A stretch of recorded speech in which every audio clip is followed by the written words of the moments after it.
Well, good morning and namaste. As always, it's wonderful to be here. I think several months ago, I mentioned something kind of fun happening, and I'd like to report back. I think I was maybe here in January and told you some exciting personal news, but it's something that bears sharing here. And that is that my wife, who has spoken, she has been in the pulpit for this congregation. It's been a few years, but she's been here. Anyway, she and her writing partner wrote a script that Hallmark bought and turned into a movie. And the movie debuted on Easter Sunday, just last month, and it's been a great success. It's called The Blessing Bracelet. It aired last month on the Hallmark Mysteries and Movies channel, and it's been moved, which is premium, I guess. I don't know a lot about the Hallmark world. Don't judge me, please. And it has been moved now to the generic Hallmark channel, which is not premium, which more people can get. And it's still being shown on occasion. It was in a high rotation originally, and now it's not. But I do know that it will be airing in June. So if you are a Hallmark fan, you might enjoy it because it has a deeply spiritual message. And for the next few weeks, what we're going to be talking about, the people who will be occupying the pulpit, we'll be talking about rolling up your sleeves, about getting ready to do the solid work that is required for the spiritual life. And it just so happens that this movie really focuses a lot on this. It's more spiritually oriented than most Hallmark movies because they're using it to promote a particular line of cards within Hallmark. It's called the Dayspring line. And if you've ever gotten a Dayspring Hallmark card, it's probably got a Bible verse on it. It's more religious. And when Teresa and her partner Patrick wrote it, it was meant to be spiritual, but more spiritual in the unity sense, as opposed to traditional Christianity. But Hallmark said, dude, can you Jesus it up a little bit for us? And they said, sure, no problem. And they said, what we'd really like to do is we want this to debut on Easter, and we want it to have an Easter theme. So they said, yeah, we can do that. But they were a little concerned because they said to Teresa, goes, well, we know you're kind of this Hindu yogi person.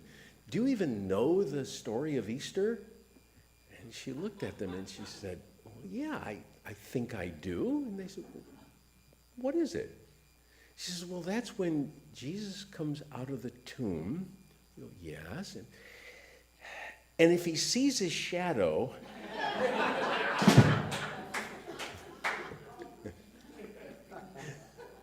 but they made the movie, and it's been a great success. And when you see it, you'll know what I'm talking about when it comes to rolling up your sleeve and doing the solid, sometimes challenging work to enter into the spiritual life. So if you get to see it, I hope you enjoy it. Oh, and there's a romance part of it, too. I'll bet you didn't expect that.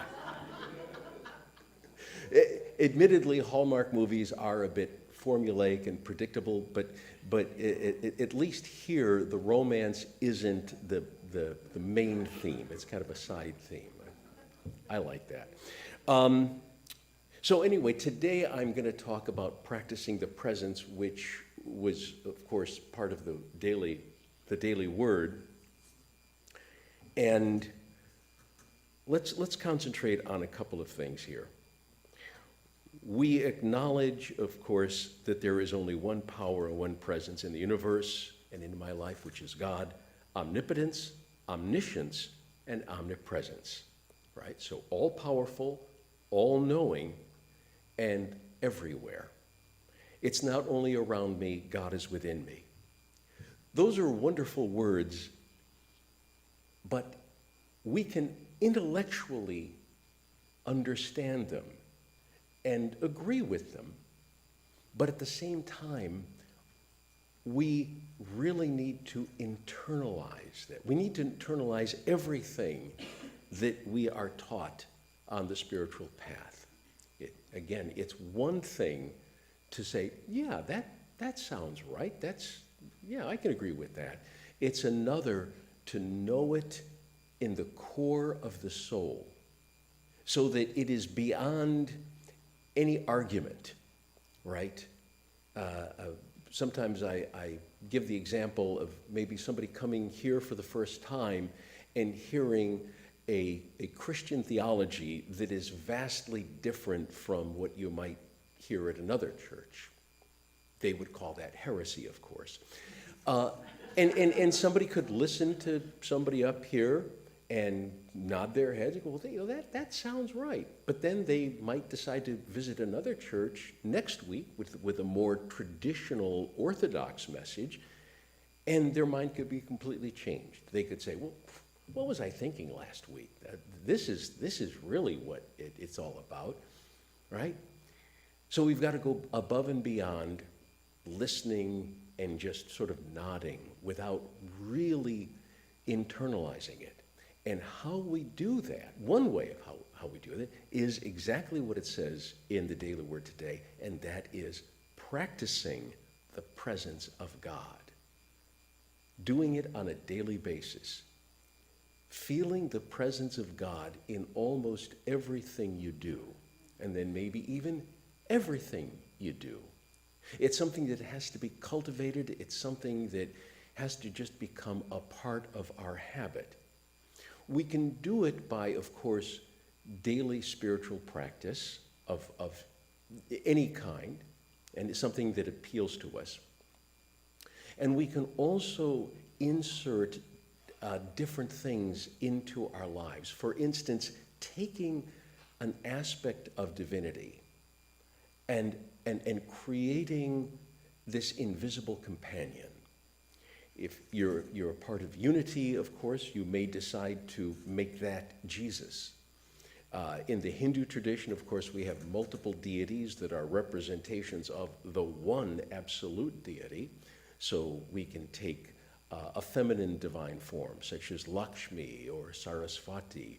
We can take a masculine entity or deity, such as Shiva or Vishnu. Whatever appeals to you, you make it personal. You make it a part of your life to always know that this presence is with you. And there's also another tradition within Hinduism that can be translated into any other tradition called japa yoga. Japa is the constant repetition of the name or of any short phrase. So for instance, one person I knew was constantly, whenever he wasn't actually involved in some activity that needed his full concentration, if he was just going about his business, he was internally saying, whether it was vocal, or simply thinking, I love you, Mother. I love you, Mother. I love you, Mother. That's all he did when he wasn't 100% focused on whether it was hammering something or doing his taxes or something like that. Just, I love you, Mother. I love you, Mother. And when he was doing something that needed his attention, he would do it, and then he would come back. Now, of course, and this particular gentleman lived a life of a fair amount of seclusion. When we're living with people, when we're interacting with people at work and all of that, we have to modify, of course. We have to use common sense. We don't want people thinking that we're loony. Okay, we don't want to do that. But there is a way to cultivate that in our lives and making it personal making it deep, and making it so hidden, if you will, that people don't see this, because you don't want to make a display of it, of course. You want to keep it very, very personal. I'd like to share a few words about this practice and its importance. This comes from Paramhansa Yogananda, a great Hindu mystic who came to the United States in 1920 and was one of, not the first, but one of the first great Hindu teachers to come to this country and spread the teachings to those who felt drawn to it. He writes, "Joy lies in continually thinking of God. The longing for him should be constant. A time comes when your mind never wanders away, when not even the greatest affliction of body, mind, and soul take your consciousness from the living presence of God. Is that not wonderful? To live and think and feel God all the time, to remain in the castle of his presence, whence death nor aught else can take you away." And during our lives, we sometimes exhibit lighter parts of us and sometimes darker parts of us. And even when those darker elements are expressed, think about bringing God into it. I know it sounds counterintuitive, but bringing God into any activity, whether it is of the highest or perhaps a lower rung in terms of light and dark, can still be effective, because what happens is you become more reflective of what you've done. And perhaps if you bring God into that mischief that you might get yourself into, you'll be able to realize that you shouldn't repeat it. Another phrase: just behind the words of your speech, just behind your thoughts, just behind the love of your heart, just behind your will, just behind your sense of I-ness is the great Spirit of God. For those who think him far away, he is far away. But for those who think him near, he is ever near. The Bhagavad Gita, one of the great Hindu scriptures, says, "He who perceives me everywhere and beholds everything in me never loses sight of me, nor do I ever lose sight of him." The Lord never fails us. And one more. As you look upon creation, which appears so solid and real, remember always to think of it as the thought of God, frozen into physical forms.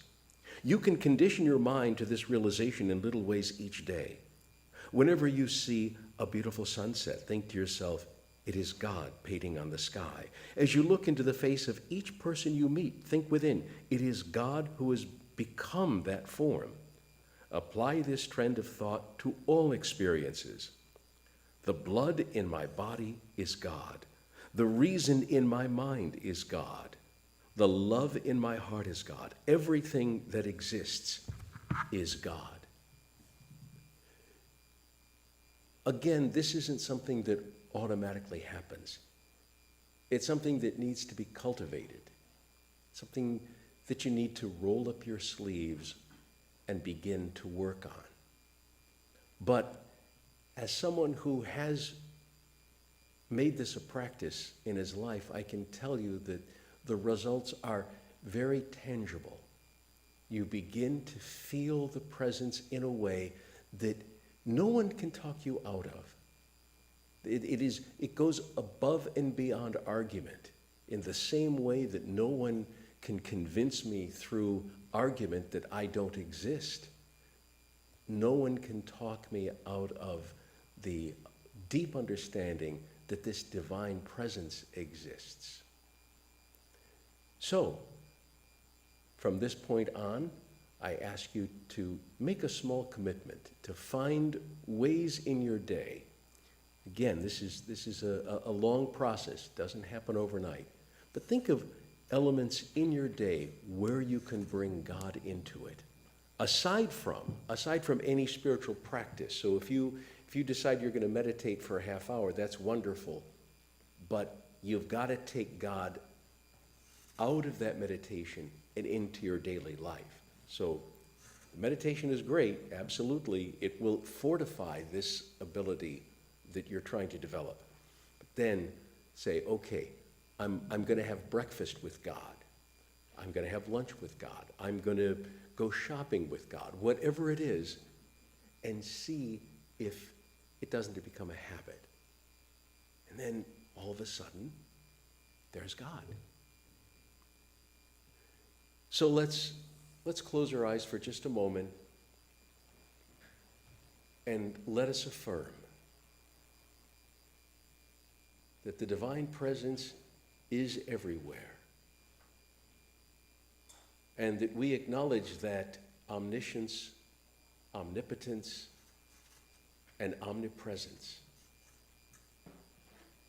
and that we will make every effort to bring divinity in whatever form resonates with us into the small, seemingly insignificant elements of our life. And watch the joy increase. Watch the calmness and sense of peace increase. And ever so important, let us affirm that we will share that joy and peace with those who inhabit our lives. So be it. Om Shanti Shanti Shanti. Thank you.